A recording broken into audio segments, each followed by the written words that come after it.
Should we do a roll call? Yeah, and we are now recording. If you want to call it to order now, please. Okay, we're now recording. Welcome, everybody. We'll call the meeting to order at 10:03. And would you like to do a roll call? Absolutely. And Novato Fire, Present. San Rafael Fire, Present. Bolinas. Present. And I see a call-in user. If you are Director Hilliard, please hit the raise hand feature, which is *9, and I can move you over as a panelist. And I do see the raised hand. So that is obviously Director Hilliard. So I'm moving her, allowing her to speak now. And Southern Rim Fire. And *6 Hi. to unmute. Are you there? We're Hi. here. Oh, I'm so sorry. The power went out. I think it's one of those shut-offs for Southern Marin. Okay. But I don't know. But Anyway, I'm here. we worked through it perfect. Thank you very much. So Director Brown, just a clarification, you've said San Rafael Fire and Novato Fire were not necessarily fire, but Good clarification. It's Thank you. Novato Fire District, City of San Rafael, Bolinas Fire District, Southern Marin Fire District, and then Sleepy Hollow Fire Protection, Present. County of Marin. I don't think I'm representing County Marin, but I'm ops group. So County Marin ops group, I guess. There you go. And the vice chair from the ops group, Dan Schwartz. And he is not present, but we do have a quorum with 6 members attending. are you able to move from attending to panelists? I don't know if you can move by phone. I gave her allowed to speak. So she's got essentially the same rights. Okay, great. Great, perfect. Thank you. All righty. We're ready to go. Okay. You want to jump into executive officer report? First, we have agenda adjustments. Oh, I'm sorry. Sorry, excuse me. Any agenda adjustments? No. It looks like a short agenda, but meaty. Yes. All right. No adjustments to the agenda? We'll go ahead and move forward. Open time for public expression. The public is welcome to address the Finance Committee at this time on matters not on the agenda that are within the jurisdiction of the committee. Please be advised that pursuant to Government Code Section 54954.2, the committee is not permitted to discuss or take action on any matter not on the agenda. Comments may be made no longer than 3 minutes and should be respectful to the community. Please silence your cell phones during the meeting. Mute your microphone when not reporting out. Do we have any public comment at this time? And I'm looking for any raised hands. We do have one call-in user. And again, if you would like to raise your hand, it's *9. And looking for any raised hands, and I do not see any at this time. All righty, thank you. Okay, we will go ahead and move forward. Director Brown, would you like to provide the executive officer's report? Absolutely. Good evening, or good morning, not evening. I'm sorry, Chair, committee members. You know, in the fire service, especially in the wildland fire realm, we try not to be the people that say this is going to be the worst fire season ever, every year. However, I do have to say that the fuel conditions of this year are as concerning as I've ever seen it in my 30-year career. And just a couple of reasons why I say that is at our April board meeting, I gave a presentation about the North Ops prediction services for this fire season and showed a couple charts that had the fuel moisture for 100-hour fuels and 1,000-hour fuels. And at that time, at the beginning of April, they were tracking just below historical averages, not near the critical. They were tracking below the historical averages. And those fuel moistures have plummeted. And for the 100-hour fuel moistures in May, we are already not just below the historic lows for May. We are below what is considered critical levels for 100-hour fuels. And we're below the fuel moistures for 100-hour fuels that July typically sees. The 1,000-hour fuels, very similar story. They are not at critical levels, but they are already below historic levels when they were just tracking just below the trend. So that plummet is one of the fastest plummets I've ever seen. And it's the 100-hour and 1,000-hour fuels that really can point us towards what type of large fire growth we're going to see. We're already starting to see vegetation fires pop up, not just in Marin County, but throughout the state, including a recent 9,000 acre fire, I believe it was, in San Diego, which isn't terribly unheard of in May for San Diego, but still concerning. Or the acres burned for 2021 are well past at this time of year what the acres burn for 2020. So it just reinforces what we've been doing with the MWPA.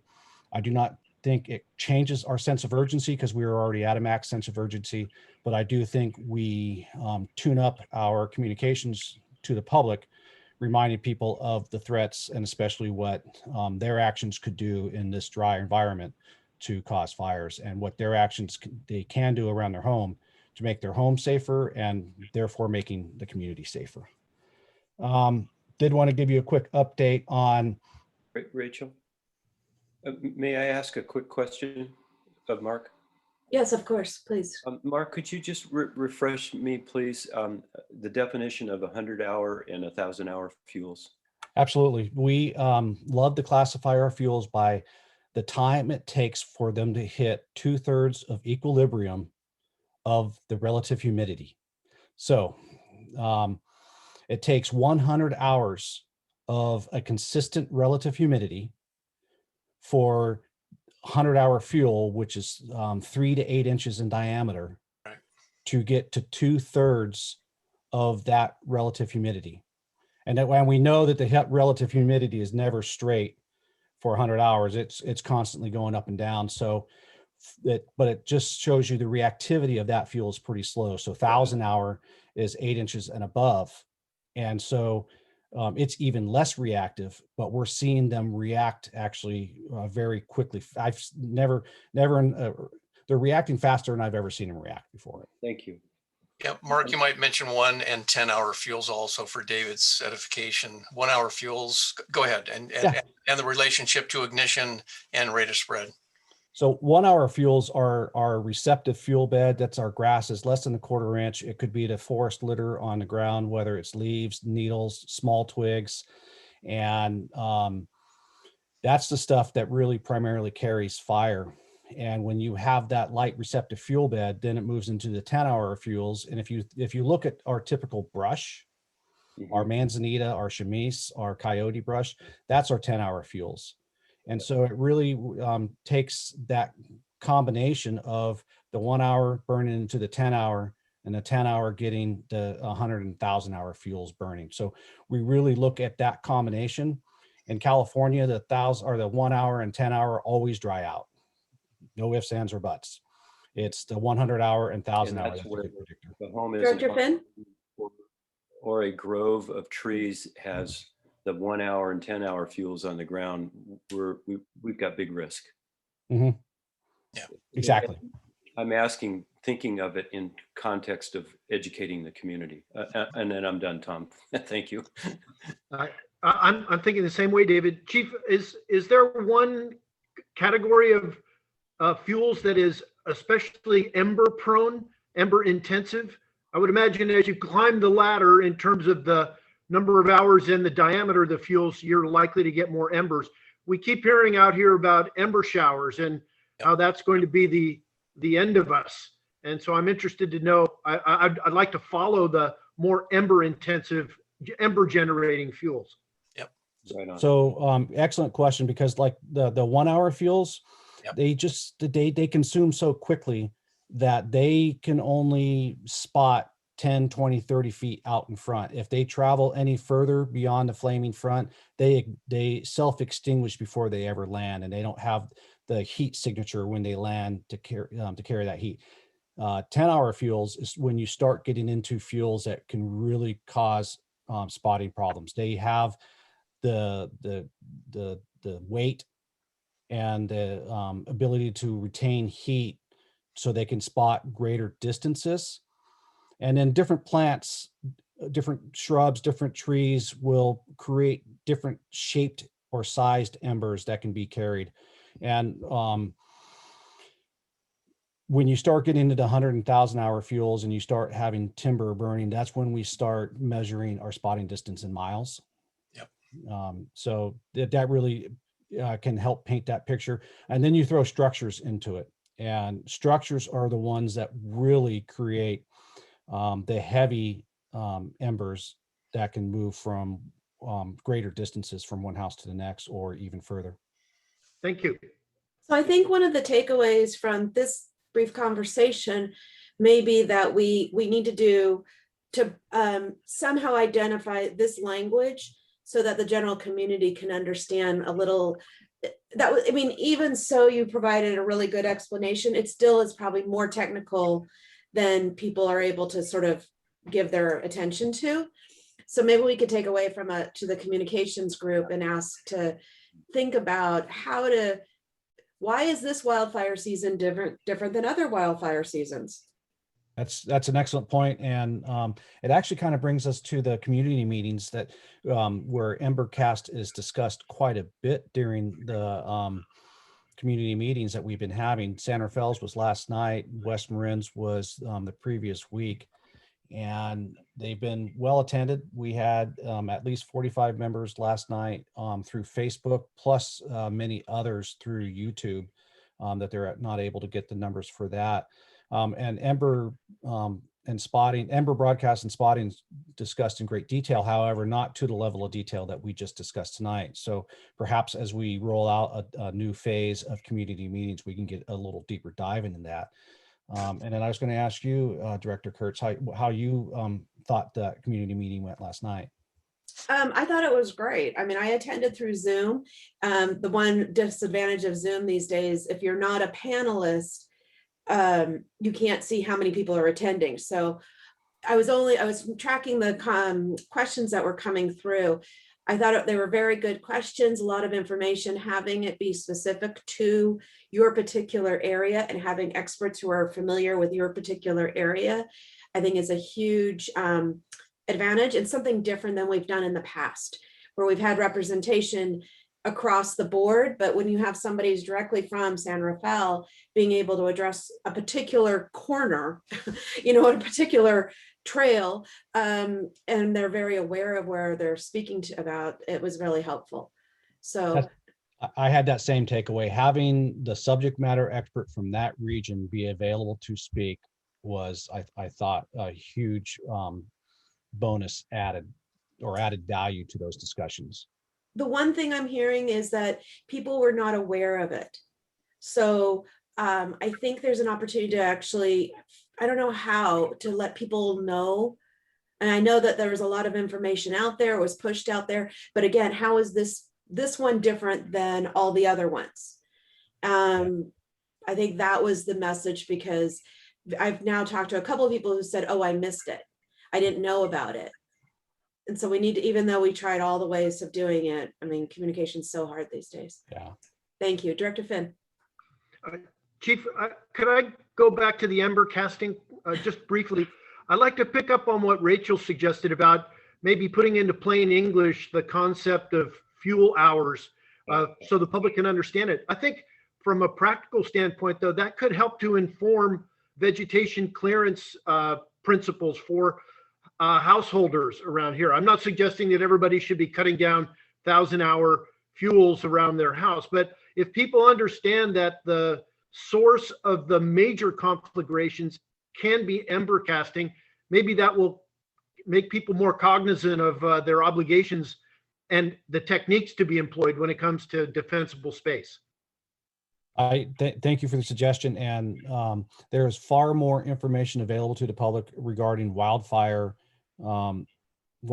in general. However, I think we in the fire service have done a poor job of educating the public how to properly, and this is not a criticism of the public. It's a criticism of the fire service. We've done a poor job of educating the public on how to absorb all that information. Right. So points are well taken. We will definitely be working on our communication strategy to fill that gap. Thank Director you. Campbell? Rachel, thank you for letting me slip this sidebar in here. I would just tag on, Mark, to your comment. One of the themes I've been working on with our Bolinas Fire District is we need to now develop a skill set to add on to fighting fires, responding to medical and emergency calls, develop a skill set on how to do community outreach. And it's a whole new skill. And the fire districts have the information, or they know how to get to the information. We need to learn how to get that into the public's hands to fulfill the tenet that individual preparedness equals the community's fire adaptedness. And so we've got a whole new skill set to learn, and it kind of tags on. And thank you for letting me sneak this in. Can I really appreciate all these questions, and being a fireman and a forester and involved in public education previously. I want to say that let's not forget that the existing, let's not make the message too complicated. Yeah. More information is always good, but I want to be clear that the educational materials, the diagrams, the defensible space diagrams, the arrangement of vegetation, what needs to be cleared within what distances, really well incorporates all of the science behind it, the fire science. So, and Mark has peaked, the great presentation, and everybody's interested in this.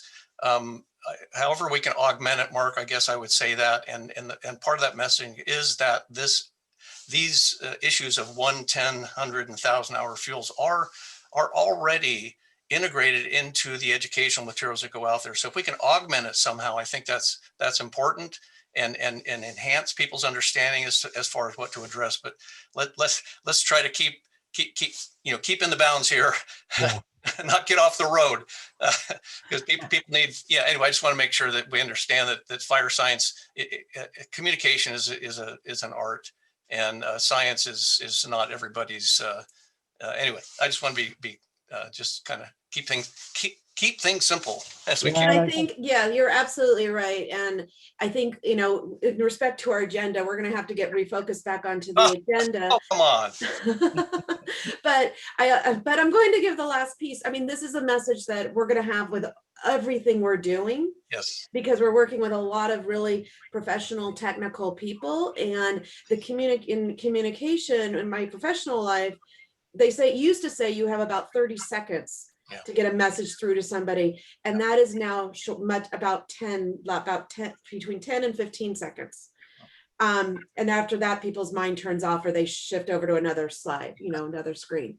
Yeah. So, This is okay. Director Hilliard. Can you hear me? Yeah.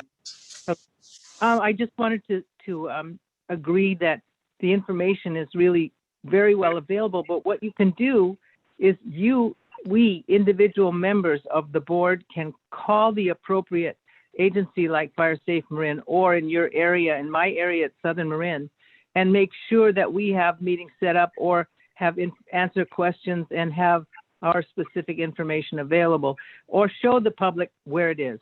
And so I think, we're doing a pretty good job. So yeah, I just wanted to add that so we can get back to the finance stuff. Right. Thank you, Catherine. All right. Great. And I just had one last thing on my executive officer's report. Please. The Operations Committee, Advisory Technical Committee has been very flexible and nimble. I'm going to discuss a change in course that we had based on legal definitions of the word project.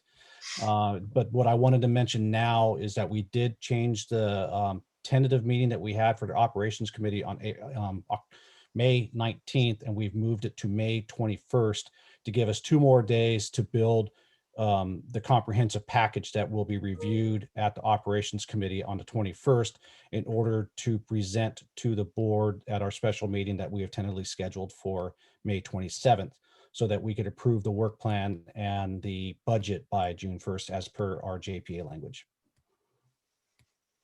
Good. Great. All right. And with that, I'm open to any questions outside of 1 hour, 10 hour, 100 hour, 1,000 hour fuels. Right, exactly. Any other questions for Director Brown on the update? No. No, Catherine, you good? I'm good. Thank you so much. Thank you. I know you're out there and I just can't see you. Okay. We should Let's go go to ahead and- public comment real quick to see if there's anyone that has. public Thank comment. you. Appreciate that. Any additional public comment this time? And I'm looking for any raised hands and I do not see any. Okay, moving forward. All right, staff report. Here we are. Here we are, and I will not read the staff report to you word by word.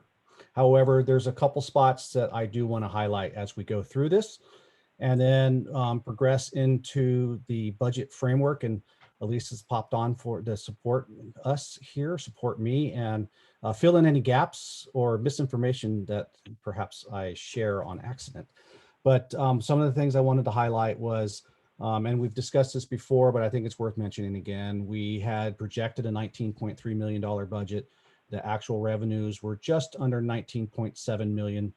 And then due to the stable nature of what a square footage parcel tax will bring, we feel that actual revenues from the previous year is an excellent basis for projected revenues to next year, especially since staff is making the recommendation to not apply the 1.7% CPI that we could apply to our tax levy based on the financial situation within the county due to the COVID-19 pandemic. And also, we weren't able to expend all of our revenues last year just due to the staffing of the MWPA. So we feel it is the right thing to do for the community to not impose that 1.7% tax levy. The executive committee supports that, and that'll be going to the board on May 20th. So that gives us an excellent basis for our revenue projections for the 21-22 budget. As a reminder, the core budget is 60% of MWPA's total revenues, minus a 10% for administrative costs, not to exceed. And as we look at the core, a quick reminder, when we break the core up to the 5 geographical areas, it's based on revenue for the geographical areas, not necessarily based on a revenue for the agencies. And I'll use Marin County Fire as the one that really comes into play in every jurisdiction. I'll use San Rafael as an example. There's CSA 19 and other unincorporated areas within San Rafael area. But they are tax revenues that are technically assigned to Marin County Fire Department when it comes to the local DSpace or the DSpace and the local mitigation projects. But when it comes to core, we have to parse out the areas of CSA 19 and unincorporated and apply it to the San Rafael area for that 60% core. And we have done that through work through the APN tables. Then we have 20% set aside for DSpace with a 2% that goes into an abatement fund for when we can start working on abating property. You do the work up front and then you put a lien typically on that property tax, but that means that you have to have funds up front to be able to do that. Most agencies don't have that type of fund. So the tax ordinance language stipulated that 2% of the DSpace would go into an abatement fund. And then we have our 20% for local mitigation projects. And a reminder for all of these funding, they cannot supplant what an agency had already been doing. If they had already been pushing funds towards wildfire prevention, let's pick a number, $150,000 a year towards wildfire prevention, they need to continue that $150,000 a year on top of any funding that they're receiving from the MWPA. So when we look at the framework, you'll see that we had just over $1 million set aside for administrative costs. We also had some, and I'll go in detail when we get to the table, some costs that would be operational costs before the operations committee started working on their work plan. So that gave about $10 million for the work plan that we've developed. And we have the 5 geographical regions, but we're also kind of creating a 6th region because some of these projects cover the entire JPA. So you can consider the entire JPA as a kind of a region, and then the 5 geographical regions. And here's where we ran into where we needed to retune our process for approvals. and what put us a couple of weeks behind after working through legal counsel to make sure that what we were doing is completely appropriate and in line with laws. And that is really centers around project approval. In CEQA, if you approve something as a project, then that means that you've already done your environmental compliance. And that is definitely not the case for any of these proposals that we have moving forward that would require any project environmental compliance. The proposal forms did not have everything that was needed to ensure that whether it was substantial evidence towards a notice of exemption, as for example. So we are making a two-step approval process for any proposals that require environmental compliance. If the proposal is approved, then 10% funding is approved for scoping and compliance. Each individual project will go through scoping and compliance individually. We will display that process on our website with all the appropriate mapping, project descriptions, documentation. And for the example of a notice of exemption, let's say we've gone through every step that we need to do. We've shown the substantial evidence that it is a notice of, that it complies with notice of exemption. If any biological surveys for nesting surveys or anything else was required, and that's been completed, it'll be documented. And then it will come back to the board for approval as a project after the compliance has been completed. So a two-step process: approval for the scoping and compliance as a proposal, intended project, and then moving forward, once the compliance is completed and documented, approval as a project. So I'll pause if there's any questions there. Just to clarify, Rachel? Yes, Director Kimball. So it's possible then, Mark, that some projects that are in this two-step, they might not be approved because they wouldn't achieve the CEQA exemption and or compliance. That's very possible. And if you noticed that budget spreadsheet that I sent you had $21 million worth of projects, and we don't have $21 million worth of funding. So that will give us projects that we'll be able to move forward if a project is not being able to meet environmental compliance. Thank you. Director Finn? Chief, what about projects whose environmental scoping and compliance costs exceed 10%, but they're worthy projects? Suppose it takes 20% to get approval. Do we deduct the additional 10% from the allocation to the project? That is the plan. So that the total project cost would be a do not exceed. And I'll pick easy numbers. Let's say it was $100,000 proposal. It will, and we originally scoped for scoping and compliance had 10,000 earmarked, and it ended up being 12,000 for the scoping and compliance. And they would have the $88,000 available for the actual project implementation. Understood. Thank you. Thank you for that question. Director Goins? Just a quick question, Mark, and it's about the 2%, a portion of 2%. We have not spoken really as either executive level or the board level as to implementation of the abatement work. I think it's maybe something that could be a future agenda item. I understand we're reserving the funding, but the operational component of this is completely unclear to me. And I think we need to be very transparent, particularly because of the sensitivity of abatement. So if you can just make note, and perhaps we can identify this as a future agenda item later, but unless you've got it all figured out. No, I don't. Okay. I'll be honest. Because it requires a local ordinance within the member agencies. Right. To have an abatement ordinance, and then there's just a tremendous amount of logistics behind the scene to work out.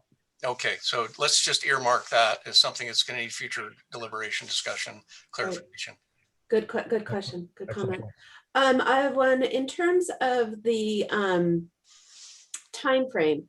So these projects were estimated for this year's funding, but reality is they might be, I don't know if that was the full amount, and the work might extend over multiple years, or is that it anticipated that this is really this 1 year's worth of work?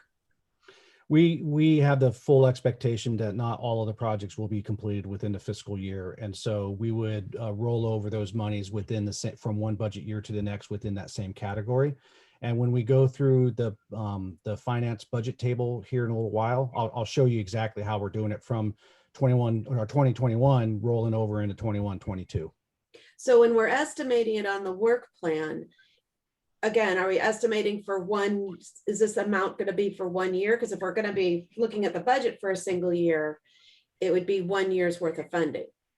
That's how we have to look at it in order to keep our numbers straight, but with the realization that some projects may extend into the next fiscal year. Okay. All right, thank you. Any other initial questions? All right, This is Catherine. thank you, I Catherine. just wanted to support the concept of the reserve fund. In reading this, I think it's really great that we are going to put $2 million away in reserves as a bridge loan for ourselves because we only get our funding in December. That leaves us $6 million. So this is going to, enhance what we can do. And I just wanted to make that comment because it was part of the staff report.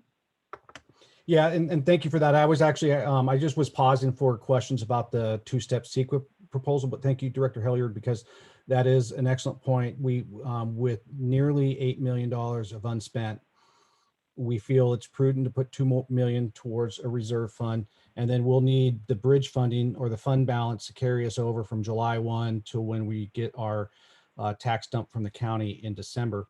And right now we aren't mature enough as an organization to know exactly how much of that fund balance we need to carry over. So we recommend carrying it all over minus that $2 million so that we can continue our work and not have to pause anything until we receive the property tax revenues from the county in December.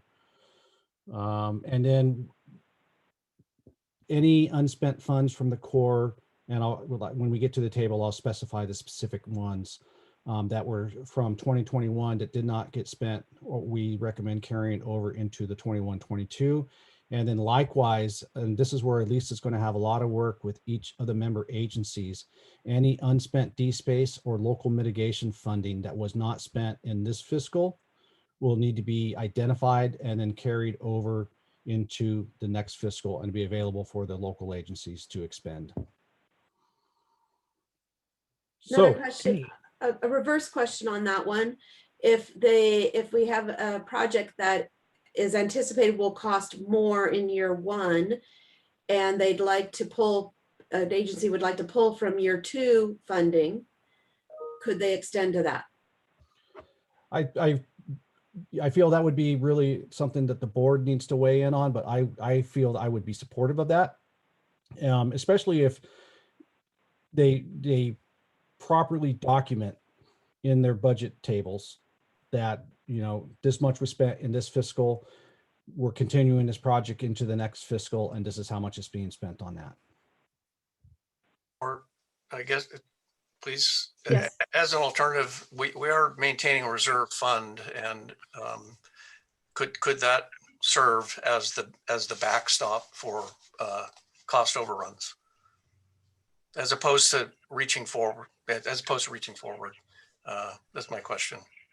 Well, the reserve funds are really out of our core because all of our local mitigation and DSpace funds are straight pass through. So as soon as we receive it, it passes through us straight to the member agencies. So it's a separate bucket of money. Okay, so the answer is no. I wouldn't recommend it, no. Okay. This may be would we want to have sort of a sub conversation around management of the reserve, management of future spending, and just to document these pieces, because it's probably going to come up more often than not. Yeah. That it might be helpful to have these pieces just documented, some of the questions around what we're talking about, future spending for years 2, 3, 4, 5, for events that are happening starting in year 1. You're 100% right. And reserve fund balance policy is one of the future policies that we've put on the docket to work on. Good. And I think after we approve the 21-22 budget and get rolling on that, we can start focusing on the updated finance policies, as well as any additional policies. Now we've learned quite a bit going through this process this year. Great. So I'd like to suggest we do that as a task force, subcommittee, ad hoc, something. Okay. Which is exactly how we made the original policies, was we had an ad hoc policy subcommittee. Great. And then, so they've been disbanded. So I would recommend reforming one and working on it again. Great. Dr. Campbell. Yes, I'm wondering, Mark, about the possibility of just having a simple guidance to each of us districts and cities and towns about how we should set up our accounting systems to document the unspent D-space monies. We talked about it in Bolinas at the very before we even got very far into the JPA, but just to make sure that we right out of the gate are in compliance in the way we set up our accounting. And I saw Elisa perk up a little bit on this conversation, and we sent out the first disbursements. It came with a memorandum about setting up accounting centers, funding centers for revenue and expenditures. And so I'll pass it off to Elisa real quick with the guidance that was given to each member agency. Okay, thank you. I didn't give specific guidance on that, and I know for Southern Marin, we're going to record it as a restricted fund. Yeah. In our equity, and then we'll just use that as we dip into those unused funds. Okay. So it'll be designated on the balance sheet. You can see that balance. Got it. Okay. That's pretty straightforward. I think we can accommodate that. Mm-hmm. Although your suggestion is that there be consistent direction provided, right, David. So Mark and Alyssa and sorry, Rich, for just jumping in, but just want to make sure that David's suggestion is formidable item that does, I think, need attention. Mm-hmm. Mm-hmm. Definitely agree, and we'll Elisa and I will work together on that. Good. With a Thank simple. Yeah, we can send something out when we send out the June disbursement, that last payment of the year. Then we can send something out addressing that. thank you. And then do we need a policy? Again, is this a policy issue for the finance committee to resolve? Ink it. Let's ink it and approve it. Just make sure that there's a record. We actually have a policy for the distribution of the D-space and local mitigation. So it would just be an amendment into the couple of paragraphs that are in those sections. Okay, so however you want to take care of that, let's just get it on public record. Absolutely. Great, thank you. Director I'd Hillard, do you like to any move on comments? with how we divided up the core. If you is there One moment, I just want to see if Director Hillard has any comments on this item. No, I'm following along what you said, and I agree with everything that's been put forward. And Mark, are you taking us now to the specific projects that have been the first stab at what's going to be funded, or? I will be taking this forward to the categories of projects. We won't be able to go into the specific projects yet because the operations committee hasn't approved them. Not all of them will be moving forward. So I would like to outline what the categories will look like. And then once the work plan is approved, that's how we'll fill the table for the specific projects. Great. Thank you. Thank you. Thank you. Perfect segue into the next page of the staff report, where you see the categories that will be present in each of the 5 geographical regions. Again, I won't read all those categories for you, but those are the categories that we've asked each agency to categorize based on D-space funding, local mitigation funding, and then core funding. And with no further ado, and since I've already spoken about the 2-step approval process, let's move on. If you can look at the fiscal year 22 budget draft version 2. I forget what page it is in your packet. It is Page 8 of your packet. You'll see the overall budget of 19,693,500. And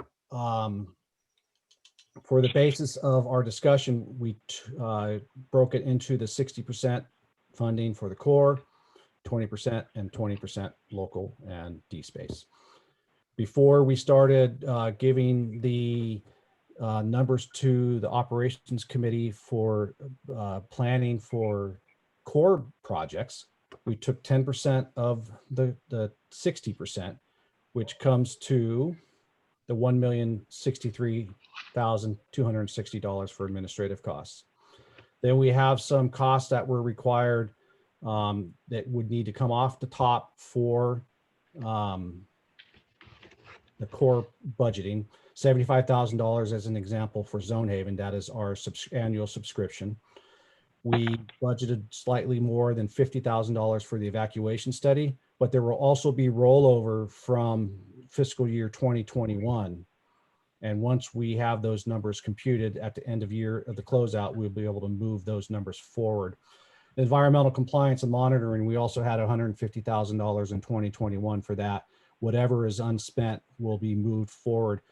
I know it's when you are talking environmental compliance, it sounds like a small number, but remember the environmental compliance is being built into each of the projects.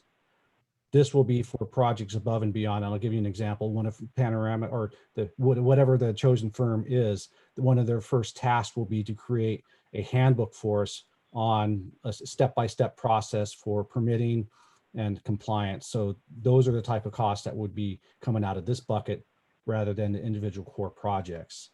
And then when you go down, you'll see operational costs of slightly more than 500,000. Let me give you a breakdown of what we're looking at for those costs.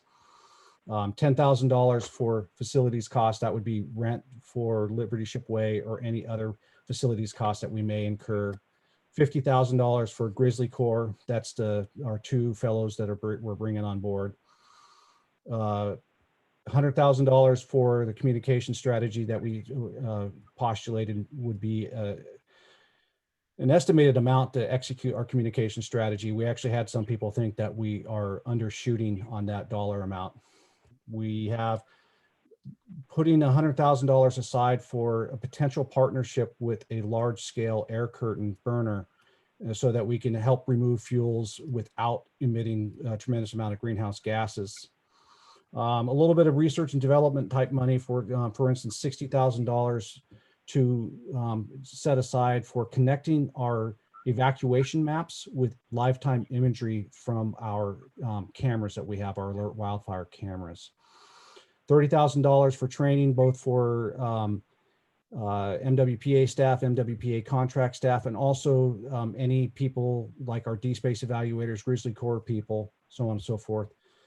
We see the need for potentially having extra hire personnel for field work to support some of our projects. So we have $50,000 set aside for that. And then $210,000 set aside for research and development and a contingency, which will allow us to be nimble as new and emerging technologies come out and we perhaps want to beta test that. And then going back to our table, you'll see a couple places where we talk about rollover. I think I covered that already.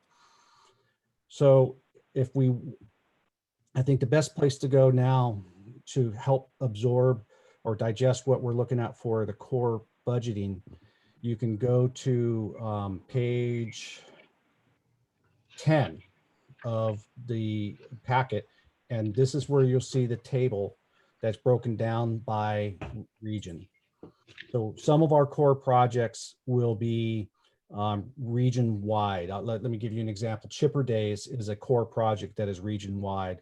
So it would be taken off the top, funded through JPA wide, and then that helps bring us down to a number where the operations committee will be approving projects based on the geographical regions. And as those projects or proposals are approved, we'll start populating each of these individual fields. So I'm just going to pick some numbers as examples. Novato, let's say they choose to have. Excuse me, I'm sorry to interrupt. Is it possible to share it? Because there's a lot of information.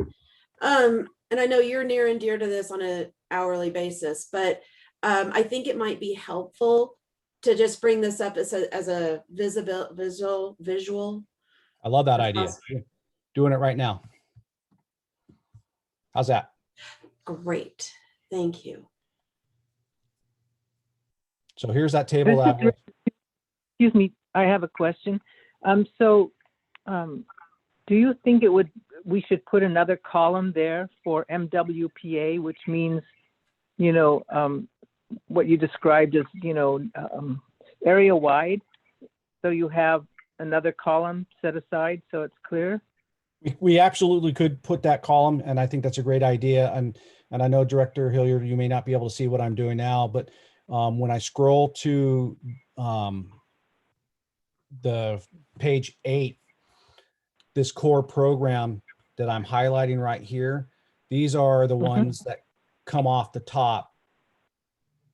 And then the table that is on page 10 would be here. And so I love your suggestion that if we added an extra column that shows the entire region here, then it would all make that clear. And those numbers would automatically, the way Lisa has set up the spreadsheet is any number that gets populated in Chipper Days, Novato comes across, unless each of the agencies added Chipper Days, it would create a new total in this column here.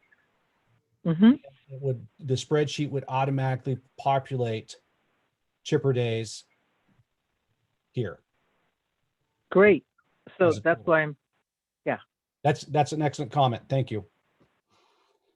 And also, So- I believe in the table, in the backup worksheets, you also have fire safe Marin, which would probably be another column. Well, Fire Safe Marin falls in the JPA wide category. Okay. So Same thought. this question really helped walk me through, and thank you, Director Kurtz, for the suggestion of the screen share. This is much better. So, and I hope you don't hear my dogs barking behind me. So, we'll I'll use Novato as an example again. Let's say picking numbers out of the sky. I don't have off the top of my head, remember what their proposals were, but let's say it was $50,000 for additional Chipper Days. Additional funding for a home hardening grant program of $200,000. Evacuation route clearings in the total of, let's pick a number of $300,000. Those numbers would all add up to the total core projects within Novato. Then when we fill in these subsequent totals in each of these columns, those numbers come over to total. And those are the numbers that are automatically populated up here for what this budget would look like. But again, the total core program would be $10,632,600. great. So any questions on that? I have a question, Elisa here. Yeah, I just wanted to know how people would like to see this, because I do like the suggestion that Catherine said. It's just a matter of, do we want the JPA-wide projects to be lumped into that core project section, and then you could see the breakdown in a backup sheet? Or do you want the JPA-wide core projects to be separated on this budget page? I think for me, it'd be helpful to see it separated. Okay. Others? David, I agree with that, with Rachel. Okay, thanks. That's a good idea.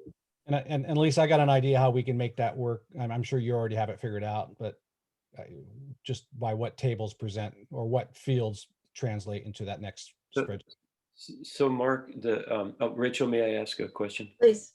But Mark, the 10,632,000, that's about 55% of the 19, whatever's in the budget. What happens to the other 5%, 4 or 5%? That is the 1,063,260 for administrative. There it is. Okay, thank you. Any other questions or suggestions before I move down to a little deeper dive into DSpace local mitigation?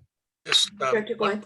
yeah, and this is a bit of a small item, I guess, but in that $500,000 operational costs, your discussion about the reserving money for an air curtain burner.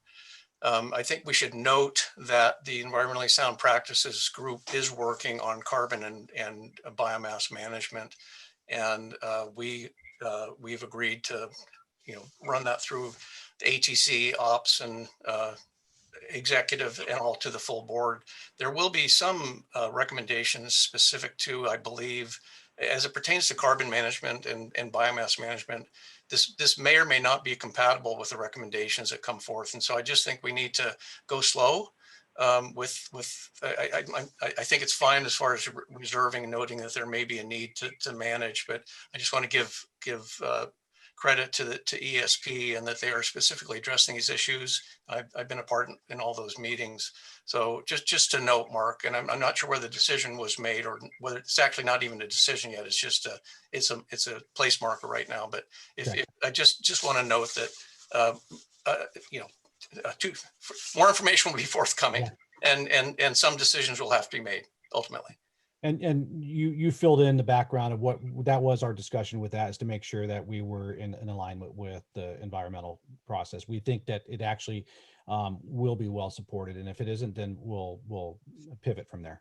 Thanks very much. Just a note there. Thank you. Excellent. This is Catherine Hilliard. So Mark, I'm writing all these things down to give a report back. So going back to the operational costs that you broke down, I wrote everything down, but the one after partnership and air curtain burner, 100,000. What was the next one above training? $60,000 to connect our our evacuation maps with lifetime imagery from our cameras. Okay, thank you so much. Sorry, everybody. Okay. No, great. Thank you. All right, next up. Okay, Defensible Space Program.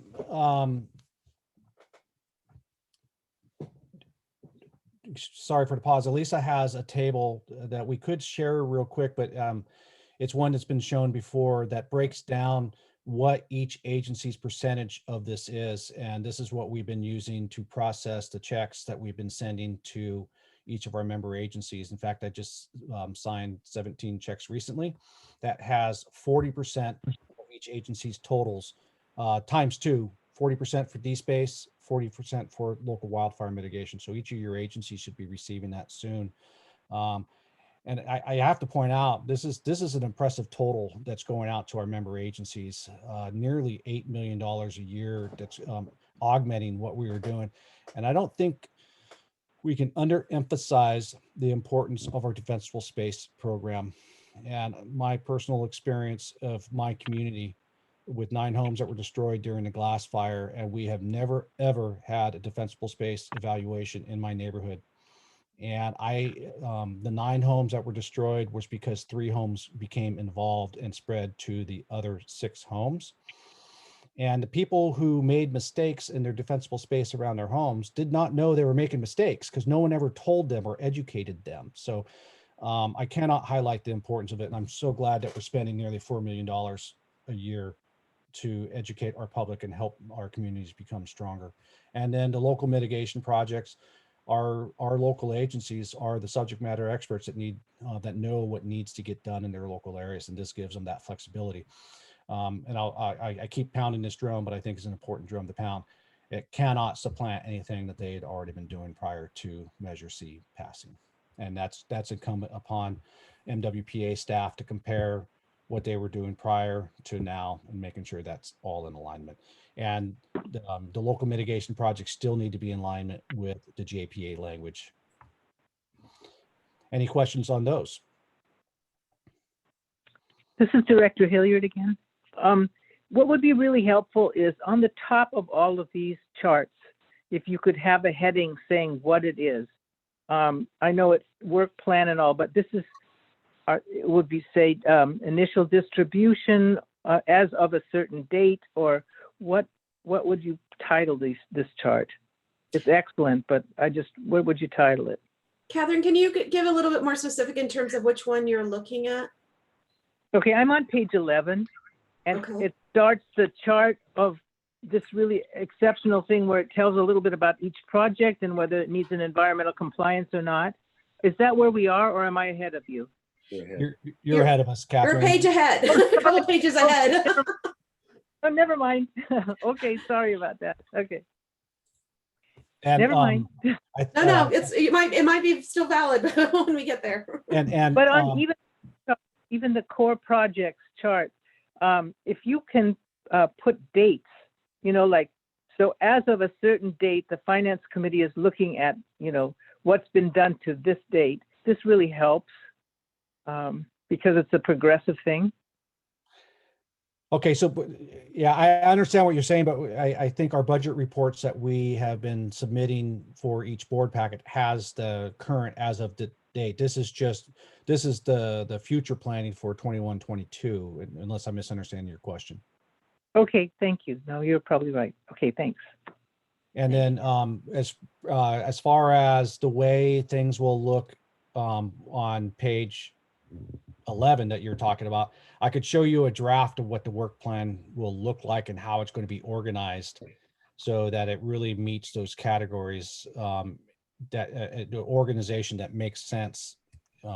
So I worked on that for a few hours yesterday, and I can daylight it to you guys today. But are we Great. ready to move to administrative costs real quick? A quick breakdown on that. So finance and administrative services, that the 104,000, that is the contract that we have with Southern Marin Fire for Maria, Elisa, and Lauren, and the support that they give us, minus the cost for the rent at Liberty Ship Way, which is up in the operational costs for facilities. Legal services, this was based on projections on the amount of hours we've been using from our 3 firms each month, and giving a little bit of a wiggle room in case we end up using more of their time that we thought. When I ran the numbers comparing our legal costs to like organizations within the county, we are at 0.9% of our budget towards legal costs. The county of Marin, much larger than us, much larger budget, is at about 0.7% of their budget. And then some of the towns that have a similar budget as ours, they're in the 1.5 to the 1.8% of their budget for legal costs. So we feel that we're in line with the appropriate legal costs, and especially this last round of fine tuning our approval process really exemplified the investment that we were making with our legal fees. By investing a little bit up front, saved us a lot of costs down the road had we not done this properly. Personnel, we've taken my salary and planning and program manager salary and lumped them into the personnel costs. Services and supplies, that's stuff like office hardware and software. We have 35,200 for NBS. Our financial administrative services contract with Southern Marin does not include human resources support. So as we are working on HR material, Southern Marin is billing us hourly for that. And then any other and unanticipated services, such as we develop our records retention policy, there's going to be software aligned with the records retention policy. So we're just trying to capture a location where we could be able to pay for them. And then the professional services, that captures the 3 contractors that we have been using to very good. They've been doing great work for us. And that's specifically Gene Bonander, Bill Keene, and Charlotte Jordan, who's just been doing a phenomenal job. And what I meant to mention earlier is along those lines is that if you've seen the board packet for the May 20th meeting, you'll see that we are applying for a $1.98 million grant to go towards a low income DSpace work funding. So that's just a small example of the work that we're getting out of our professional services personnel, our contracts. Director Kimball, 1 second, please. So, Dr. Brown, I think this meeting was originally scheduled for an hour. We're at that hour point, and I just want to confirm, is everyone still available to continue moving forward? And yep. Yes, Okay. Catherine? yes, I'm available. Okay. Mark, do you think you're going to need how much more? Maybe 5 more minutes. Oh, okay.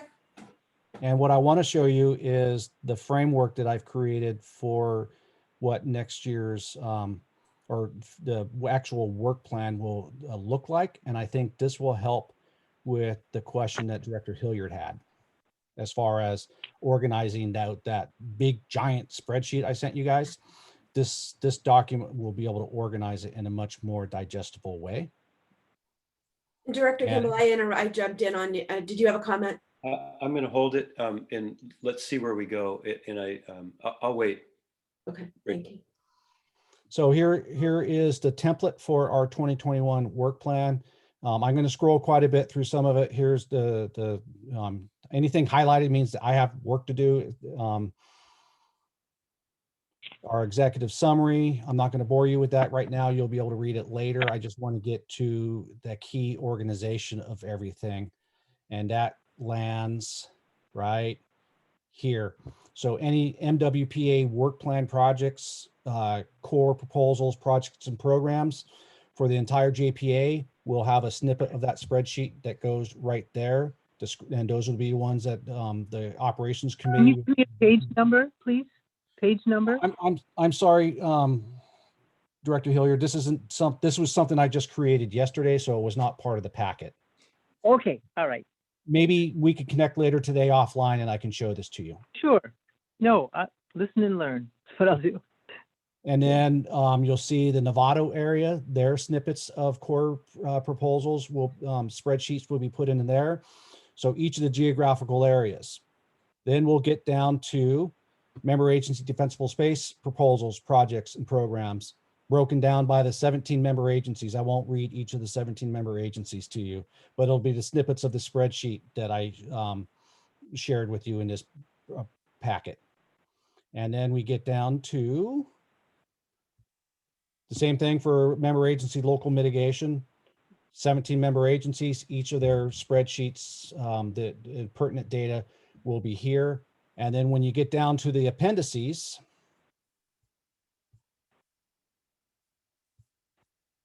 each of the project proposals for the core, the complete proposal will be part of the appendices. So the spreadsheets give you the snippet of information up above. And when you get down into the appendices, there'll be appendix C, D, and E that has every one of the project proposals in detail for your review. Wow. Any thoughts or questions on that? Just, this is a formatting type of question. I have one. Was there thought in terms of, so when I want to look up San Rafael, I'd like to go to one section to be able to talk to my constituents around what's happening in San Rafael versus sending people to multiple places in that document. Is there a thought of putting all of like the jurisdictions, all the areas together?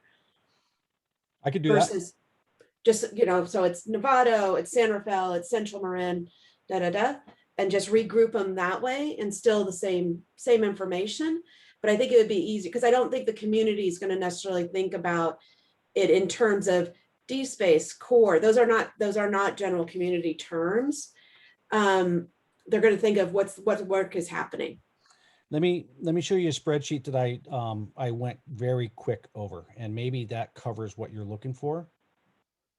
But I do have to emphasize the numbers in this spreadsheet are very, very draft. In fact, they were changed since I last put them into this document. And I hope I'm not making you guys dizzy by moving through this with the Okay. screen share. Hold on for the ride. Yeah. I'm not dizzy. So again, these numbers are subject to change, but this, I love this table. It shows the revenue, projected revenue for each area. It shows, well, like here's one of the changes we have to make. Muir Beach should not be in West Marin. Muir Beach is actually part of Southern Marin. So we're moving that down into that portion of the table. And then you can see, the actual funding. You don't see the actual projects assigned to it. And I definitely, to that end, I would like to keep that work plan document organized the way it is because it's organized per our core funding, but I can make appendices for each of the jurisdictions as a packet for you guys. That'd be very helpful. Yes. I think Okay. that would help. And then one of the things I want to note here, because it was a question that came up this morning offline dealing with our advisory technical committee, and I'll use San Rafael as the perfect example. This 3,072,000 for core minus the admin, you can't just take 930,716 plus 65,646, which is 20% of those two agencies, and multiply it by 3 to get to this number because of the unincorporated and CSA 19 that's in there. So this number was pulled off from a different table that NBS, which is our tax levy third party administrator, they created those numbers for us. And so that way, we are ensuring that the revenue created in the San Rafael area is spent in the San Rafael area, 80% 5-year average. And then the same is true for the Ross Valley, because like Oak Manor is unincorporated, but it needs the revenue that was generated in Oak Manor needs to stay in the Ross Valley area. So County Fire's got fingers in every one of the 5 geographical regions. So we had to work on a separate table that built all that. Great, thank you. Yeah, that is a helpful table. Additional questions? Director Kimball? Before we end, Rachel, I can park this question for later, but I just have an idea about process, how we go through this next cycle next year, but I'll hold that until you're ready for it. Okay. One additional question I have in terms of working through some of the pages of the detail. I was questioning some of the classification of the categories where some appeared to be staffing the same activity in multiple areas, but one's classified as staffing and others classified as D-space evaluation. I'm assuming that's staffing, but not sure. Yeah, and it's what happens when you have 17 member agencies filling out these forms. And so some of our delay has been creating a consistency to all that. That spreadsheet was created before much of the consistency work had been done. That's why that's a very draft table. And I still think we're going to have some of those inconsistencies, but we're doing our best to bring everything into alignment. We've worked on consistent language for descriptions, consistent language for CEQA compliance. That's been the last 2 weeks that we've been pounding away at, and probably a little bit of the frustration of the advisory technical committee members of us going back to them saying, hey, we need this tune up, we need this tune up, and we need it by this date. I think, again, using the community as our lowest common denominator in a good way, we need to make sure it's really clear when people look at that somebody doesn't say, well, wow, San Rafael's spending a whole lot on staffing and nothing in D-space evaluation, which isn't the case. The staffing is used for D-space evaluation. So we just need to make sure that it's clear if that's the only page they're going to look at, they get it. Completely agree. Any other questions? Catherine? No, I support what you just said. I think that's important that we make it clear to the public what this is about. But it also, on this environmental compliance need, it shows, where there's an active, like really down in the dirt cleaning up effort, there has to be a CEQA. And where it's more of a staff thing, it doesn't require a CEQA compliance. So I think multiple places it will show what to do, but I also agree very much with making the chart specific. I mean, I think in Excel you can pick out local areas and provide each of us with our own area and what's going on. That was really a good suggestion. So thank you so much for letting me comment. Great. And if I may give myself a little bit of wiggle room, the agency specific tables that I talked about may need to come after the approval. I don't know if I can get that crunched out prior to the approval of the work plan and budget. Sure, no, don't expect it. I don't. Yeah, thank you. Absolutely. Any other questions? David? It's not a question, it's just still on. Please, your comment, yes. Okay, I'll wait until we Okay. Would this be a good time, if there's no more questions, good time to go to public comment? Please, yes, if there's any public comment at this time, please use the raise hand function. And for our call-in user, a reminder, *9 to raise your hand. And I'm looking for any raised hands. And I do not see any raised hands. Okay. So now we can do Alrighty. deliberation. All right, back to the Finance Committee, any additional questions? David, I think your time's up. Thank you. I just processing in my work life had been the beneficiary of well-organized budget processes, and we've gone through our first year, and we've learned a lot and done a great job, Mark. What I was thinking about is for the next cycle, you'll have more staff. You've learned a lot, and I wonder if we could consider putting together, if you will, a budget calendar such that, for example, I don't know, it's February or March, the project proposal forms are distributed to the member agencies. They're due to whom? To the technical advisory group. What do they do with them? By when? Then they go to the operations committee. What do they do with them? By when? Is there a subgroup in the technical or in the operations committee that deals with this, or does the whole 17-member operations committee deal with it? So that we have an idea when each of us has to have our requests ready to go and submitted, and then how they work their way through the process and by what dates, so that we come out with something in time to meet the JPA requirements to have a budget by the beginning of our fiscal year or whenever it is, and assign and clarify what each of these groups is responsible for doing and by when. And I'm just an idea. Well, we did have that calendar. The chair of the operations committee, Chief Tyler, created that agenda or that calendar. Yes. And it was published to the ops committee and advisory technical committee. However, we did not do a good job of publishing it to the finance committee, exec committee, or the board of directors. So that's our lesson learned in that. Okay. And the calendar held true for the most part, except for that 2-week delay that I discussed. However, I think I think our lesson learned on that calendar is to advance everything 1 month. Mm-hmm. Mm-hmm. Yeah, I was going to say that every time I've worked on a budget calendar, that's pretty much the takeaway. We need to advance it 1 month. And so after we advance it 1 month, we'll probably find that we need to advance it 1 month again. But Well, I would. the other lesson learned is to do a better job of communicating that calendar to all the parties involved. Because if you're asking that question, it means that we didn't do a good job with it. You just answered my next question. I would appreciate receiving that calendar ahead of the process beginning. Yeah. And that might be helpful. That is very clear. Yeah. Okay. Thank you. Oh, and then one other thought. I don't know how this does or doesn't play in, but it occurred to me. Is there any option for an appeal process if a project is denied, and does it have the option to be reconsidered, or is it just it gets wiped out and that's that, and by what group says no, we're not going forward with this? That's an interesting question. You don't have to answer it now. It's just it's food that is for a very thought for the interesting whole question. finance committee. We may or may not want to do something like that, but it popped into my head.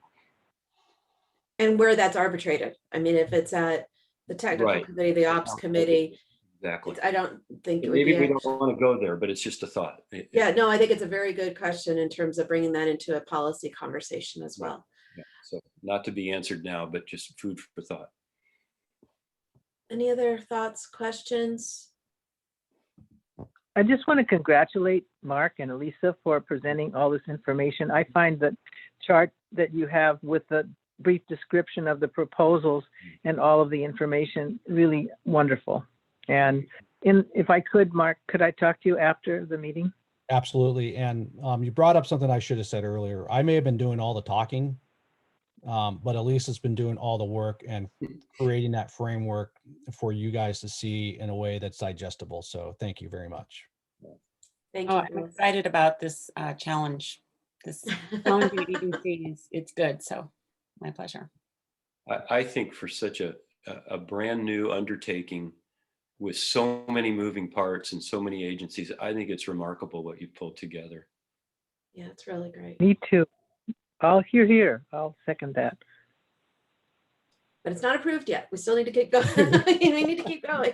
I'm looking forward to getting it approved for sure. One more point. When I'm looking at some of the detailed on the specific projects without going into any projects, many of them require the CEQA work. And so that, I think we need to be realistic around what that means. And also for similar type of CEQA work, or similar types of projects that require CEQA, our CEQA consultants will be combining that together, correct? Will it be a project for, I'm just going to use as an example, a project for Novato, a project for San Rafael as independent projects, or will the CEQA work be working across the board? It will have to do it by individual projects. By one, site-specific analysis required. Okay. All right. So that from a cost perspective and a timing perspective, those will then need to be, with our CEQA consultants, need to be staggered and prioritized Will be, potentially. but here is an example of where we can have more bang for our buck. Let's say there is a biological surveys that need to be completed on individual projects, but they are nearby each other. That can all be done in a suite, but the documentation will have to be done on an individual project, as an example. Yeah, that's Great. good. Great. I think that's really important from a cost savings as well.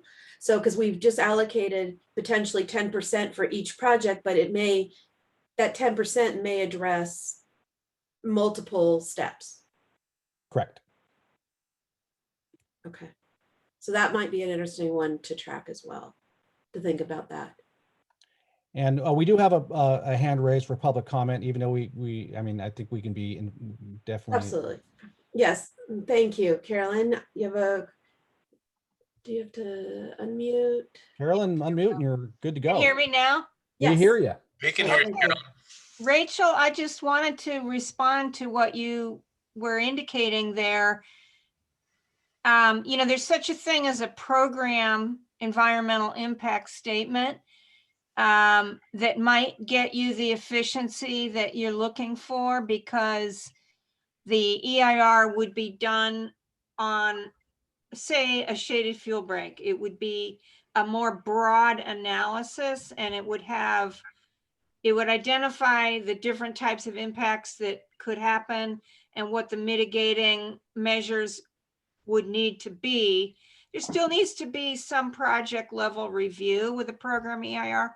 But anyway, Mark and Bruce are familiar with this. We've talked about it. And you know, some of us would wish you'd go in that direction. I think it would be more efficient. And yeah.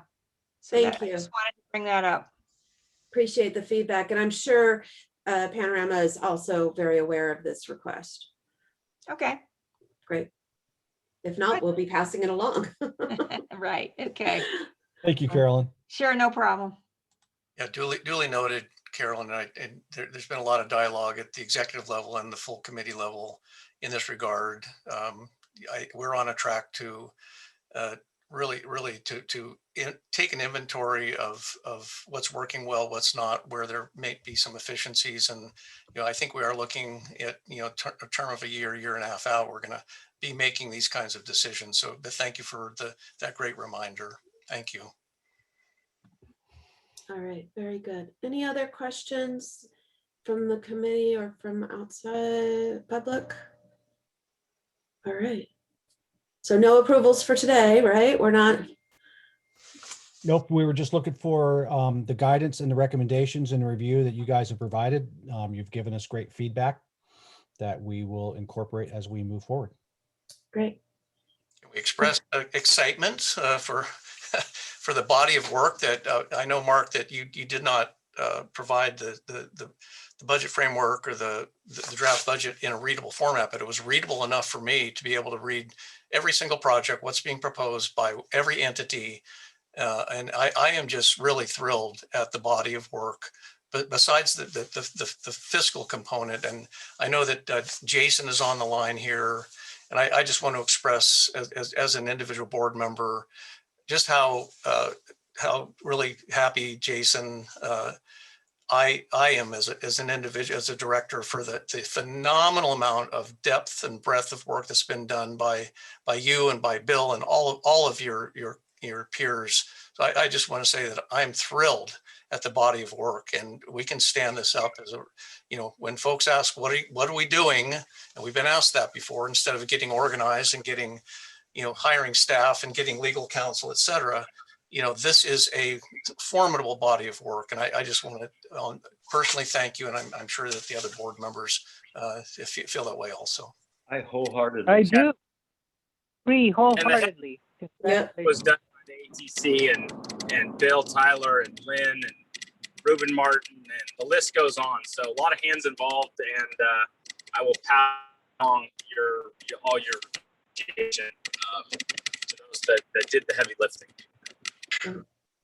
Thank you. Absolutely echo all the comments as well. The strength of the MWPA is the staff of the 17 member agencies. Yeah. No, and that's a lot of work. And I think, where we have such a mixed group of people who are, some are very technically oriented in terms of this work and others who are not. And I think the material presented is understandable by all and appreciated. So thank you for that. I just want to make one other comment, and this is, Mark and I were asked to put a video message together for the workshops that you're currently performing in the 5 geographic areas, and the message was that, and Mark and I discussed this, that we agree that this is a bottom-up organization, that it is the ground that's doing the groundwork, and it is the staff, Jason. You and your peers who are you're building this program. We're just here to support it and make sure that you get the resources and the support and the technical advice, the environmental support and assistance, and we do it right. We don't make any big mistakes. But I just want to say that the bottom up, it's just astounding what we're doing, and I want to take the focus away from us as a finance committee or us as an executive committee or us as a board, frankly, and just make sure that we are always giving credit and raising up our members for the fundamentally for the work that they're doing to protect their constituents. So just a message. Thank you. I totally agree. This is Catherine, and what I think is amazing is we've done a lot already. I mean, at the local agency level, we've been pushed and we're doing it, and we're responding to the public because they made this a top priority, and it's going, and people can see what's done, and it would be good to see more. But I think it's not just bureaucratic agency, it's an actual really doing agency, and I'm very proud to be a part of it. Yes, here. All right. On the agenda, any additional information items? I think we've covered a lot of that along the way. And I think we've added a number of future agenda items as well. If there's any other items for future agenda items. Will the finance committee be meeting again? Was there a thought about wanting to pull the finance committee together prior to going to the board? I don't, timeline and reporting requirements, I don't think that's feasible. Okay. However, after what I would like to bring the finance committee back together for is policy development. Have a meeting to discuss the outlines of policy development that we need to go, and then to create an ad hoc subcommittee to work on that policy development and take our next step in that. Perfect. Sounds good. All right. And with that, I think, are we ready to adjourn? Any other final thoughts? Thank you for everyone for your additional time today. This is the crux of the program. When it comes down to it, is how our spending of the funds. So this is really, really important work, and appreciate everyone's time and additional time today. And Catherine, thank you for bearing with us on the phone. I know how difficult that is. Sorry, it's PG&E's fault. They just took, they're doing one of these days off. So our power's out until 6 tonight, or 5 tonight. All right, get a good book. Thank you so much. All right, appreciate everyone. Have a good weekend. Thank you. Thanks, Take care, everybody. Take care. Thanks, Mark. Bye-bye.